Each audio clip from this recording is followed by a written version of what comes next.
Tumewaletea juisi, tumeleta sukari, tumeleta sabuni, tumeleta maharage kwa ajili ya kutoa mkono wa shukrani. Lakini na maeneo mengine ambayo tumeenda ambao kuna mabinti wakubwa tumepeleka pia na taulo za kike. Kwa hiyo kwenye vitu vyote hivi ambavyo nimetoa mimi leo, vyote jumla vina thamani ya shilingi milioni 3.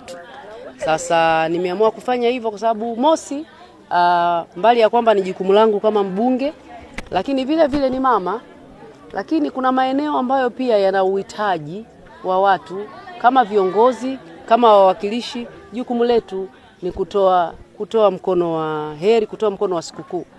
Na hawa na wenyewe wangetamani wawepo na wazazi wao, washerekee. Lakini sisi ambao tuko duniani ni wazazi wao. Lakini vile vile leo nimekutana na umoja wa kijiwe cha usafirishaji, kiko pale shule ya Bunda, wana mfuko wao.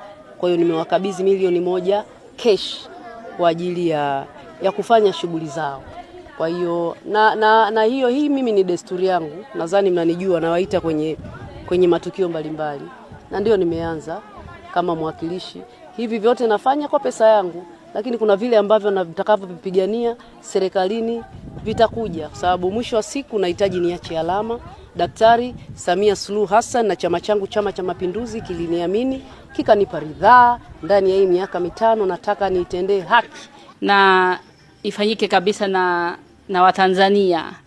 Na wewe kama umekuja kama mbunge, hata serikali kuanza kufikiria kitu ile kuata na ushirikiano kama serikali, kwa sababu ni Watanzania. Na hapa mimi nimesikia watoto sio ya wazazi, ni wa serikali, si ndiye, ni ya taifa. Kwa ni vizuri pia kuwa na uangalifu kidogo ya kuzidi.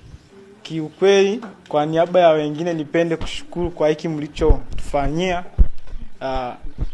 Tuombe kwa Mwenyezi Mungu muweze kutimiza majukumu yenu kwa muda na kwa wakati, na muweze kutenda haki mnapokuwa mnatekeleza majukumu yenu, na mzingatie sana hizi sheria za watoto. Napenda kuwashukuru sana kwa vyote mlivyotuletea, kweli ni vikubwa sana.